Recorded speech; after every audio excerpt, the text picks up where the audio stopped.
Minute پورے ہو جائیں. آج جمعہ بھی ہے. اللہ تعالیٰ خیر و عافیت رکھے.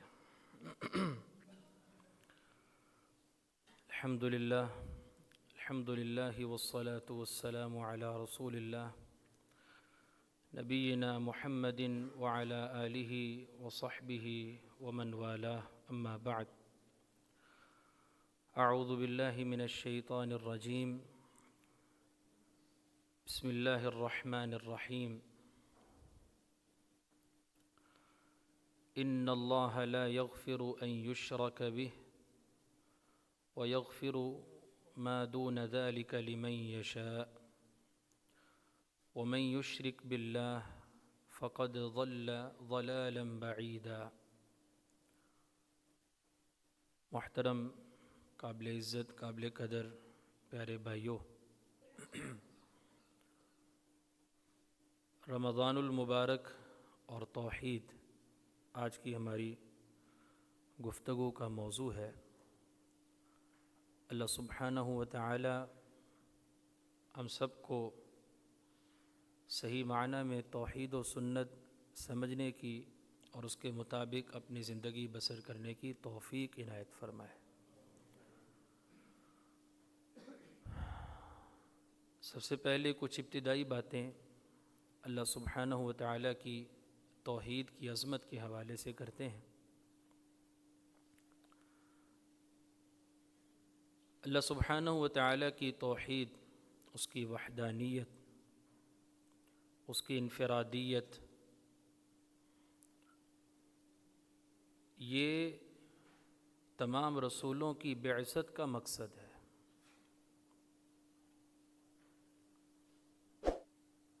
اور اللہ سبحانہ و تعالی کی جتنی بھی وحی جو اللہ نے پیغمبروں کی جانب اتاری،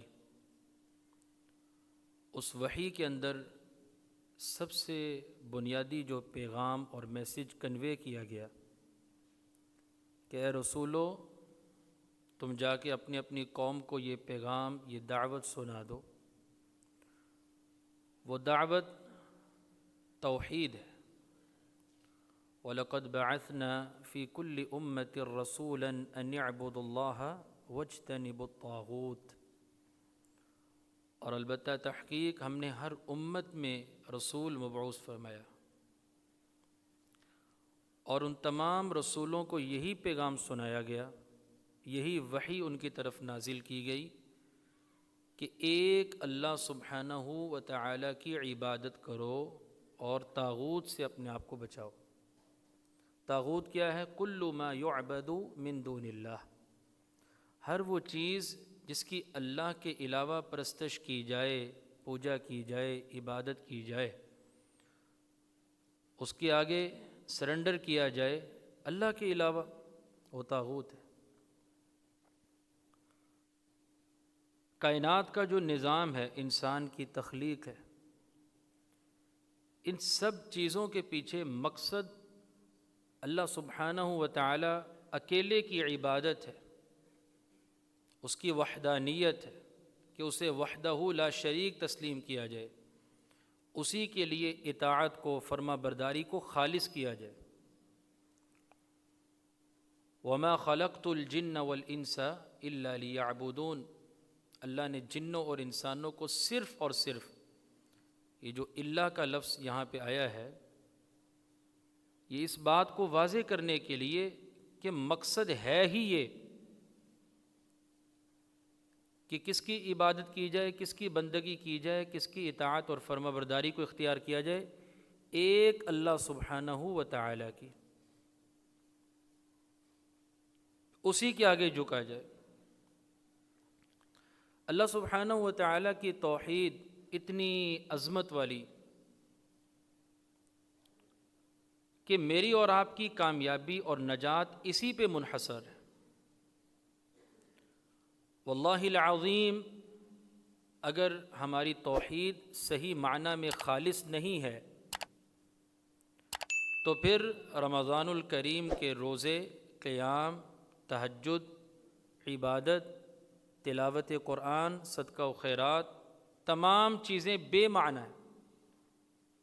اللہ کی نظر میں ان کی چنداں حیثیت نہیں ہے، اللہ تعالیٰ اس کو اڑی ہوئی خاک کی مانند کر دیں گے والعیاذ باللہ، اگر توحید نہیں ہے، بنیاد ہے یہ۔ وما امروا الا ليعبدوا الله مخلصين له الدين قل الله اعبد مخلصا له دینی،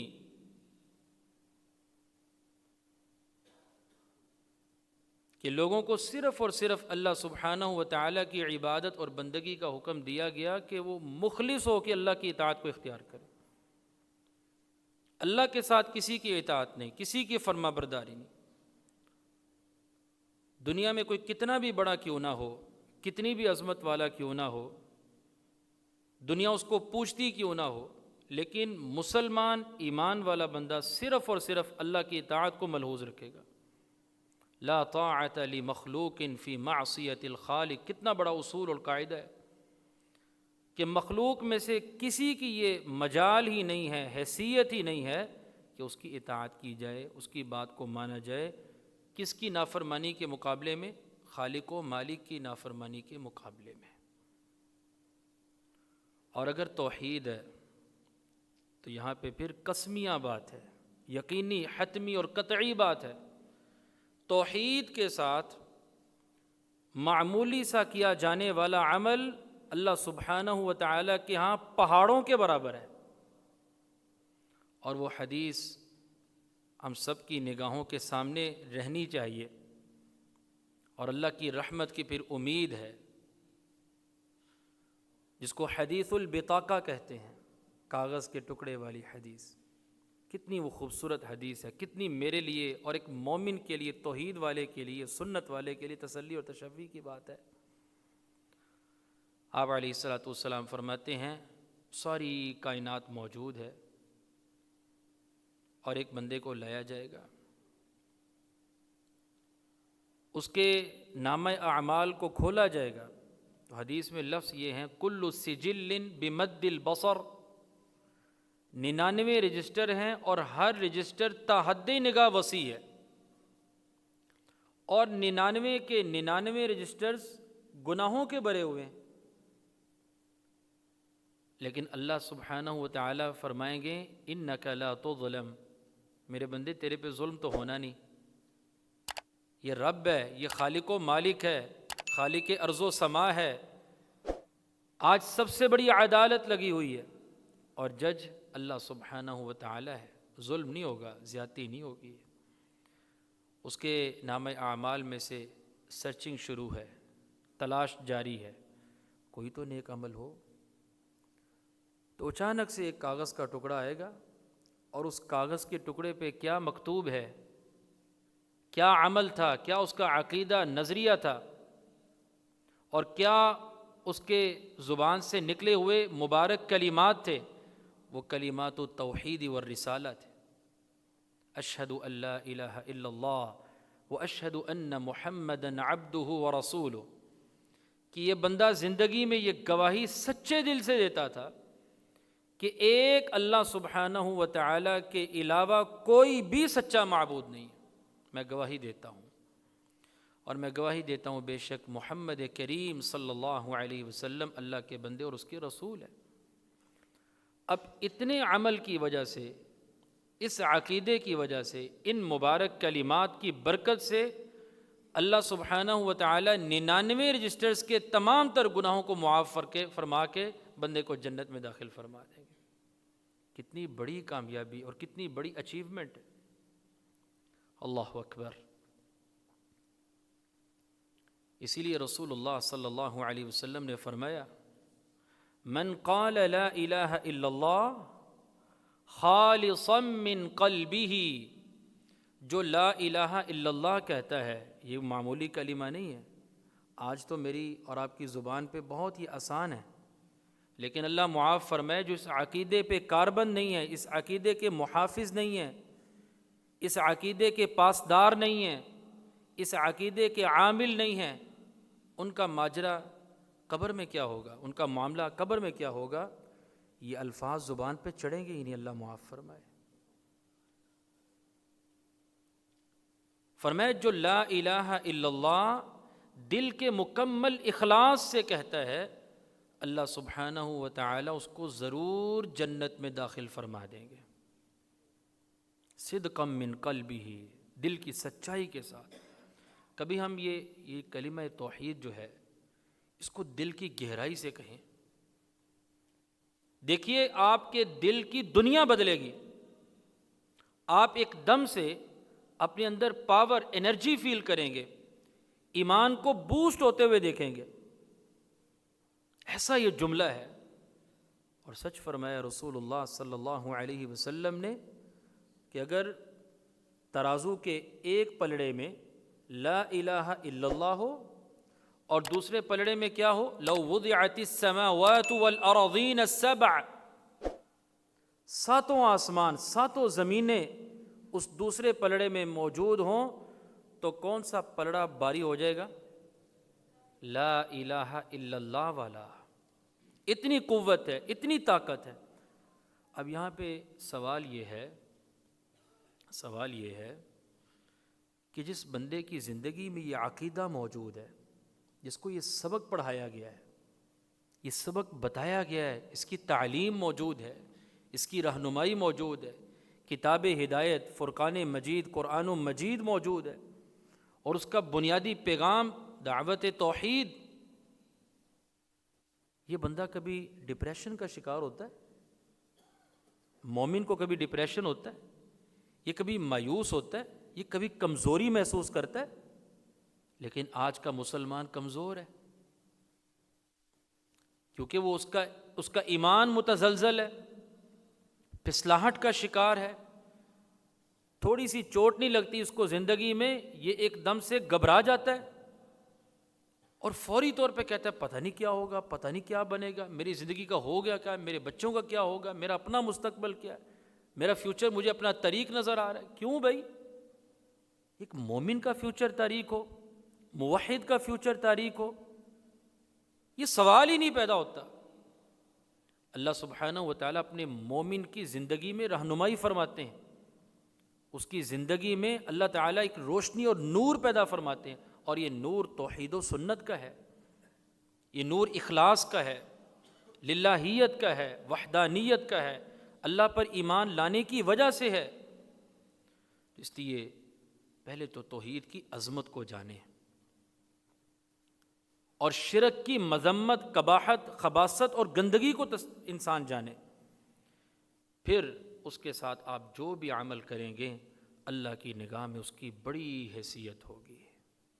امام ابن تیمیہ رحمۃ اللہ علیہ نے اسی حدیث کو بنیاد بناتے ہوئے، یہ کاغذ کے ٹکڑے والی حدیث کو، ایک اصول بیان کر دیا کہ شرک کے ساتھ بڑے سے بڑا کیے جانے والا عمل اس کی کوئی حیثیت نہیں، اور توحید کے ساتھ عمل باوجود اس کے کہ وہ کتنا بھی چھوٹا کیوں نہ ہو، لوگوں کی نظر میں اس کی حیثیت بالکل معمولی سی بھی کیوں نہ ہو، لیکن اللہ سبحانہ و تعالی کہ ہاں اس کی حیثیت پہاڑوں جتنی ہے۔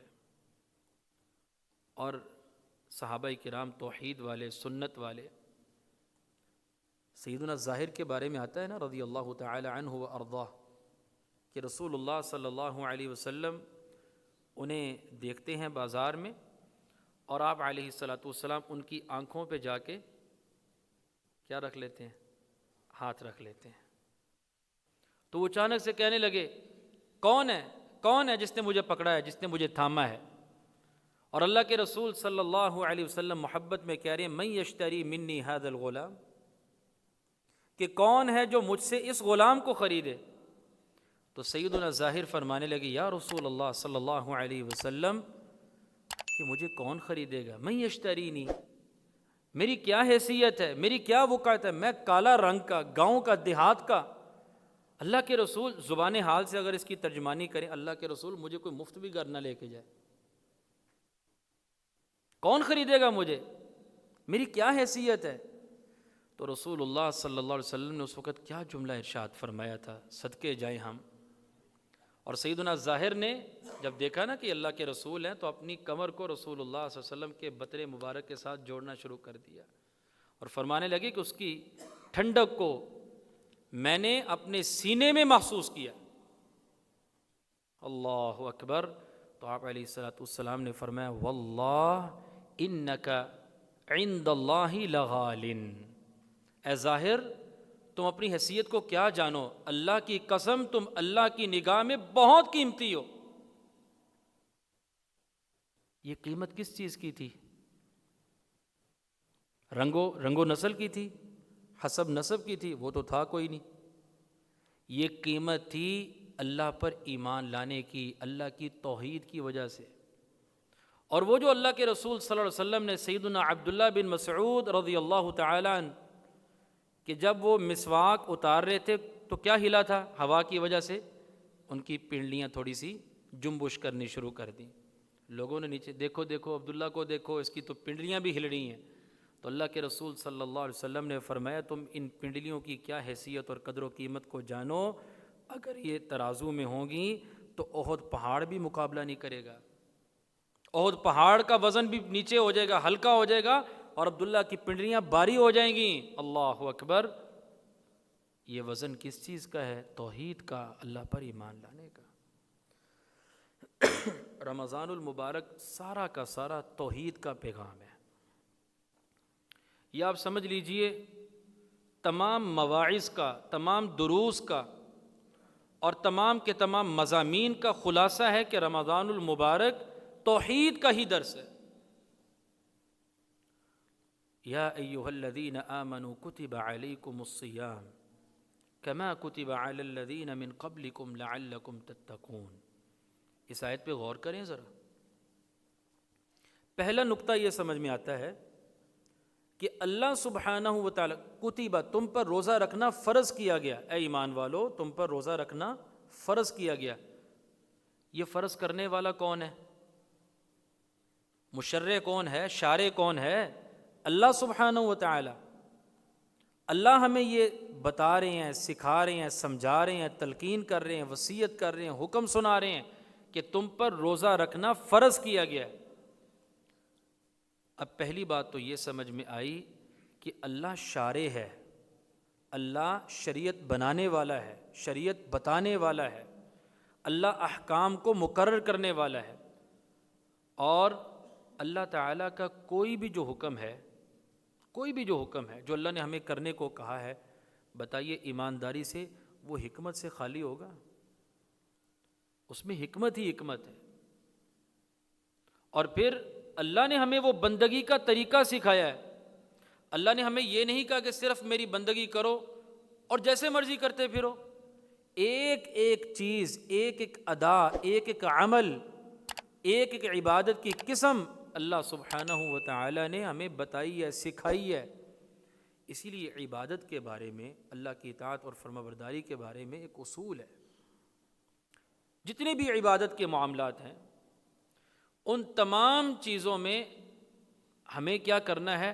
خاموش رہنا ہے، چپ رہنا ہے، کچھ بھی نہیں کرنا مگر وہی جو اللہ سبحانہ و تعالی مقرر کر دے کہ یہ عمل ہے، یہ عبادت ہے، یہ بندگی ہے، یہ حکم ہے رب تعالیٰ کا، جس کو اللہ کے رسول صلی اللہ علیہ وسلم اللہ تعالیٰ کی وحی سناتے ہوئے، بتاتے ہوئے یہ بتا دیں کہ یہ عمل اللہ تعالیٰ کی بندگی کے دائرے میں آتا ہے، یوں اللہ تعالیٰ کو راضی کرو، یوں اللہ تعالیٰ کو خوش کرو، تو وہی عمل عبادت بنے گا۔ اس کے علاوہ ہم کسی بھی طریقے سے کسی بھی چیز کو عبادت نہیں بنا سکتے۔ تو اللہ سبحانہ و تعالیٰ شارع توحید کا تقاضا ہے کہ اللہ کے احکام کو، اس کی بندگی، اس کی اطاعت، اس کی فرما برداری جانتے ہوئے، سمجھتے ہوئے اس کی رضا کے مطابق کیا جائے، اور وہ حکمت سے خالی نہیں ہے، وہ حکمت سے خالی نہیں ہے۔ پھر روزے کا مقصد بیان کیا گیا، یہ توحید عملی ہے، توحید عملی، کہ تم اپنے اندر تقوی پیدا کرو۔ تقوی کیا ہے؟ امتثال ما امر اللہ واجتناب ما نہا عنہ، ہر اس چیز کی اطاعت، فرما برداری اور اس کے مطابق اپنی زندگی بنانا جو اللہ سبحانہ و تعالیٰ کا حکم ہے، جو اللہ سبحانہ و تعالیٰ کی منشا ہے، جو اللہ سبحانہ و تعالیٰ کی رضا ہے، جو اللہ کا حکم ہے، اس کے مطابق اپنی زندگی بسر کرنا۔ واجتناب ما نہا عنہ، اور ہر اس چیز سے اپنے آپ کو روک لینا جس سے کس نے منع کیا ہے؟ اللہ سبحانہ و تعالیٰ نے یہ تقوی ہے اور یہ توحید عملی ہے، عمل کے ساتھ تعلق رکھتی ہے۔ اگر ایک بندہ اللہ کے حکم کے آگے سرنڈر ہی نہیں کر رہا، تسلیم ہی نہیں کر رہا اس کو، اور پھر یاد رکھیے گا اللہ کے حکم کو صرف تسلیم کرنا، اور تسلیم ہوتی ہی وہ ہے صحیح معنی میں اگر دیکھا جائے، اللہ کی اطاعت، اللہ کے حکم کے آگے تسلیم، سر ہم تسلیم کرنا، یہ ہوتا ہی کیا ہے کہ جب آپ اس کو دل کی مکمل خوشی کے ساتھ تسلیم کریں اور مانیں۔ اطاعت کسے کہتے ہیں؟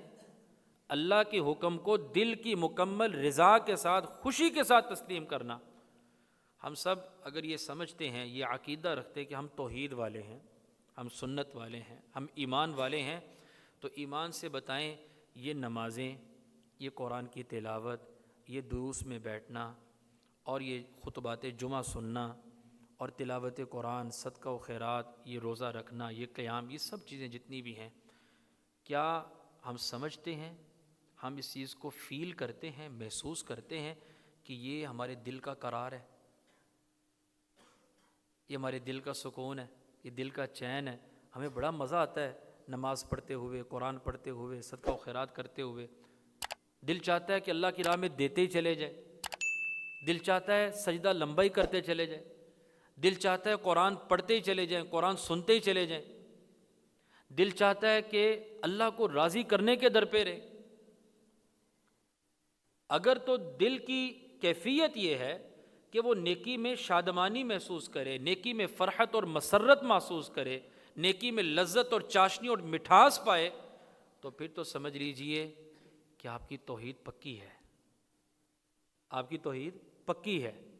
اور اگر یہ چیز نہیں ہے تو اپنی توحید کو صحیح کیجئے۔ یہ عمل کے ساتھ رکھنے والی، تعلق رکھنے والی جو توحید ہے، اس کو پھر انسان پابندی سے اختیار کرے، اور ایسی توحید بنائے کہ اس کو نماز پڑھتے ہوئے سکون ملے، نیکی کرتے ہوئے اطمینان نصیب ہو۔ الا بذکر اللہ تطمئن القلوب، ایمان والا ہوتا ہی وہ ہے جس کے دل کو اللہ کے ذکر میں قرار ملتا ہے۔ تو یہ روزے کا بنیادی مقصد ہے تقوی، امتثال ما امر اللہ واجتناب ما نہی عنہ۔ رسول اللہ صلی اللہ علیہ وسلم نے کیا فرمایا؟ من لم يدع قول الزور والعمل به فليس لله حاجة في ان يدع طعامه وشرابه۔ جو بندہ جھوٹ چھوڑتا ہی نہیں ہے، تقوی ہے نا، تقوی کا تقاضا کیا ہے؟ روزے کا مقصد کیا ہے؟ تقوی۔ اور تقوی کا تقاضا کیا ہے؟ جھوٹ چھوڑو، اللہ کو ناراض کر دینے والے اعمال کو ترک کرو، غیبت ترک کرو، چغلی بہتان ترک کرو، الزام تراشی سے باز آ جاؤ، وعدہ خلافی سے باز آؤ، زبان کی حفاظت کرو، بددیانت نہ بنو، خائن نہ بنو، چور و ڈاکو نہ بنو، بدعہدی نہ کرو۔ یہ ساری باتیں جو اخلاقیات سے تعلق رکھتی ہیں، جو معاملات سے تعلق رکھتی ہیں، جو عبادت سے تعلق رکھتی ہیں۔ فرمایا جو جھوٹ ہی نہیں ترک کر رہا، جھوٹی باتوں پہ عمل ہی نہیں چھوڑ رہا، تو اللہ کو کیا ضرورت ہے جتنا مرضی بھوکا پیاسا رہے، چھوڑ دے ساری۔ یہ صبح سے لے کر طلوع فجر سے لے کے غروب شمس تک جو کھانا پینا چھوڑے ہوئے، یہ پوری رات بھی چھوڑ دے، اللہ کو کیا فرق پڑتا ہے؟ جو اللہ نے کہا ہے بنیادی طور پہ۔ لوگ یہ تو مسئلہ پوچھتے ہیں، انجیکشن لگنے سے روزہ تو نہیں ٹوٹتا، ڈرپ لگوانے سے روزہ تو نہیں ٹوٹتا، وہ جی ہاں اگر ناک میں قطرے ڈال لیں تو روزہ تو نہیں ٹوٹتا، یا کان میں قطرہ ڈالیں، یا کوئی اگر ہم شوگر ٹیسٹ کروا لیں، بلڈ ٹیسٹ کروا لیں، یہ سارے مسائل لوگ پوچھ۔ آپ کو یہ برمار نظر آئے گی سوالات کی۔ کوئی یہ سوال کرتا ہوا نظر آتا ہے، مولانا حضرت یہ تو بتلائیے، میں بڑی غیبت کرتا ہوں، میں تو چغلیاں کرتا ہوں، میں چغل خور ہوں، میں جھوٹ بولتا ہوں، میں سودی کاروبار کرتا ہوں، میں اللہ کو ناراض کر دینے والے اعمال ابھی تک ترک نہیں کر رہا۔ اللہ اکبر، اللہ اکبر۔ مجھے بتائیے کیا میرا روزہ ہو جائے گا؟ میرا روزہ قبول ہے اللہ کی نگاہ میں؟ وہاں پہ سب سودی کاروبار کرنے والے، سودی لین دین کرنے والے، جھوٹی قسموں کے ساتھ مال فروخت کرنے والے آپ کو پہلی صف میں نظر آ رہے ہیں۔ یہ کیسے ایمان والے ہیں؟ یہ کیسے توحید والے ہیں؟ کیا سیکھا ہم نے روزے سے؟ کیا سیکھا ہم نے قیام رمضان سے؟ کیا سیکھا ہم نے ان دروس سے، ان مواعظ سے، ان خطبات سے؟ کہ پوری زندگی توحید و سنت کے ہم مواعظ سننے والے، خطبات سننے والے، دروس سننے والے، اور علماء بیچارے بیان کر کر کے تھک گئے، لیکن ابھی تک اس نے سود کو ہی نہیں ترک کیا، جھوٹی قسموں کو ہی نہیں چھوڑا، جھوٹ کو ہی نہیں ترک کیا۔ تو سچ فرمایا نا اللہ کے رسول صلی اللہ علیہ وسلم نے، چھوڑ دے یہ کھانا پینا، اللہ کو پرواہ ہی کوئی نہیں ہے، اللہ کو پرواہ ہی کوئی نہیں ہے، اللہ کو ویسے بھی پرواہ کوئی نہیں ہے۔ ہم جتنے مرضی تہجد گزار بن جائیں، جتنے مرضی عبادت گزار بن جائیں، جتنے مرضی پوری زندگی نیکی میں بسر کریں اور سجدے میں ہمارا سر پڑا رہے، اللہ کو تو تب بھی فرق نہیں پڑتا، اس کی شان میں تو، اس کی عظمت میں تو تب بھی کوئی فرق نہیں آتا ہے۔ اور سارے کے سارے دنیا والے جن و انس مل کے نافرمان ہو جائیں، کانوا افجر علی قلب رجل واحد، سارے نافرمان ہو جائیں، اللہ کو تب بھی فرق کوئی نہیں پڑتا۔ فائدہ کس کا ہے، نقصان کس کا ہے، ہمارا ہے۔ تو اس لیے رمضان الکریم میں جو ہم قیام کرتے ہیں، جو روزہ رکھتے ہیں، جو تلاوت کرتے ہیں، جو تہجد پڑھتے ہیں، جو صدقہ و خیرات کرتے ہیں، جتنی بھی عبادت کی اقسام ہیں، یہ تب معنی خیز ہیں، تب ان کا اثر ہے، تب ان کی قبولیت ہے جب اللہ کا تقوی ہے، جب اللہ تعالیٰ کی خشیت ہے، اللہ تعالیٰ کا خوف ہے دل میں۔ اگر ابھی تک ہمیں کیمرے کی آنکھ ہی ڈرا رہی ہے تو معاذ اللہ، اللہ تعالیٰ کی پناہ، اللہ تعالیٰ ہماری حفاظت فرمائے اور ہمیں ہدایت دے، ہم نے توحید سے کچھ نہیں سیکھا۔ ان اللہ کان علیکم رقیبا، یہ سبق ہے، یہ درس ہے۔ اب دیکھیے رسول اللہ صلی اللہ علیہ وسلم نے فرمایا کہ اللہ تعالیٰ فرماتے ہیں الصیام لی، روزہ بندہ کس کے لیے رکھتا ہے؟ اللہ فرماتے ہیں یہ روزے دار روزہ رکھتا ہے میری وجہ سے، میرے لیے رکھتا ہے، وَأَنَا أَجْزِي بِهِ، اور میں ہی اس کی قیامت کے دن بندے کو خود جزا دوں گا۔ یہ ایک روایت میں اہل علم نے کچھ اس طرح بھی بیان کیا، وَأَنَا أُجْزَى بِهِ، کہ روزے دار کی جزا میں ہی ہوں، یعنی اللہ تعالیٰ اس کو اپنے جنت میں دیدار کروائے گا۔ اللہ اکبر، اتنی بڑی جزا، اتنا بڑا عمل کہ اللہ تعالیٰ، سارے اعمال ویسے ہیں تو اللہ تعالیٰ کے لیے، ان اللہ لا يقبل من العمل الا ما كان له خالصا وابتغي به وجهه، اللہ تعالیٰ کسی بھی عمل کو قبول نہیں کرتے مگر وہی جو خالص اللہ تعالیٰ کے لیے کیا جائے اور جس سے صرف اور صرف اللہ کی رضامندی ہی مقصود ہو۔ لیکن روزے کو اللہ تعالیٰ نے اسپیسیفک یہ فرمایا اس کے متعلق کہ یہ روزے دار روزہ میری وجہ سے رکھتا ہے، میرے لیے رکھتا ہے۔ یہ چاہے تو چھپ کے پانی نہ پی لے، لیکن نہیں پیتا، چھپ کے کھانا نہ کھا لے، کوئی بھی اس کو نہیں دیکھنے والا ہوتا، یہ کھانا بھی کھا سکتا ہے، یہ پانی بھی پی سکتا ہے، لیکن یہ رکے ہوئے ہے، یہ باز کیے ہوئے اپنے آپ کو۔ اللہ نے جن چیزوں کو پہلے سے حلال کیا ہوا ہے، یحل لہم الطیبات ویحرم علیہم الخبائث، اس نے طیبات کو بھی ترک کیا ہوا ہے اللہ کے حکم کی وجہ سے۔ اللہ اکبر، تو اللہ تعالیٰ فرماتے ہیں اس کی جزا میں دوں گا۔ تو یہ کس کی نگرانی ہے، کس کی وجہ سے انسان کھاتا پیتا نہیں ہے؟ اللہ کی وجہ سے، اس کو پتہ ہے میرا اللہ مجھے دیکھ رہا ہے۔ یہ سب سے بڑا درس ہے، سب سے بڑی نصیحت ہے توحید کے اعتبار سے، کہ ہم زندگی میں یہ سمجھے جو بھی عمل اختیار کریں اس سے پہلے ہمارا یہ ذہن ہو، یہ عقیدہ ہو، یہ نظریہ ہو، یہ عمل ہو کہ اللہ دیکھ رہا ہے، اللہ دیکھ رہا ہے۔ اور پھر اس کے بعد آپ انہی آیات کو آگے پڑھتے چلے جائیں، یہ ساری توحید ہی توحید ہے اور یہ ساری رمضان سے تعلق رکھتی ہے۔ شہر رمضان الذی انزل فیہ القرآن ھدی للناس وبینات من الھدی والفرقان، رمضان کا مہینہ ببرکت کیوں ہے، عظمت کیوں ملی اس کو؟ اس میں اللہ نے قرآن نازل فرمایا، اور قرآن کا پیغام کیا ہے؟ اللہ تعالیٰ کی توحید۔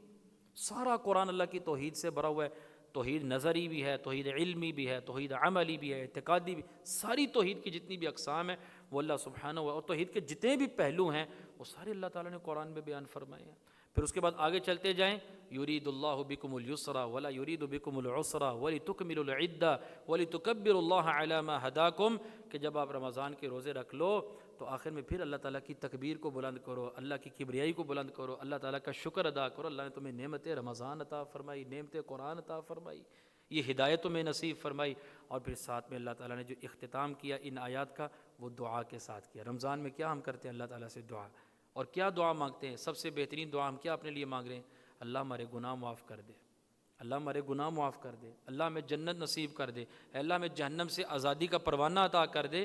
تو اللہ تعالیٰ نے رمضان کے احکام اور مسائل کو دعا کے ساتھ بیان کیا، دعا کو ان چیزوں کے ساتھ بیان کیا کہ اللہ تعالیٰ سے دعائیں بھی مانگو، اور دعا کرتے وقت تمہیں مکمل یقین ہو تمہاری دعاؤں کو اللہ سنتا بھی ہے اور تمہاری دعاؤں کو اللہ تعالیٰ قبول بھی فرماتا ہے۔ فَلْيَسْتَجِيبُوا لِي، بس مجھ سے ہی دعا مانگتے رہو، میں ہی تمہاری دعا قبول کروں گا، اور کوئی بھی در ایسا نہیں ہے جہاں سے تمہاری مناجات کو سنا جائے اور قبول کیا جائے۔ اللہ کے آگے جھکتے رہو، اللہ سے ہی دعا کرتے رہو۔ وَلْيُؤْمِنُوا بِي، اور مجھ پہ ہی ایمان اپنا مضبوط رکھو، لَعَلَّهُمْ يَرْشُدُونَ، تمہیں رشد و ہدایت ملے گی ہی تب۔ اللہ مجھے اور آپ کو عمل کی توفیق دے۔ بارک اللہ فیکم، اقول قولی ھذا استغفر اللہ لی ولکم ولسائر المسلمین فاستغفروا منہ انہ ولی ذلک والقادر علیہ۔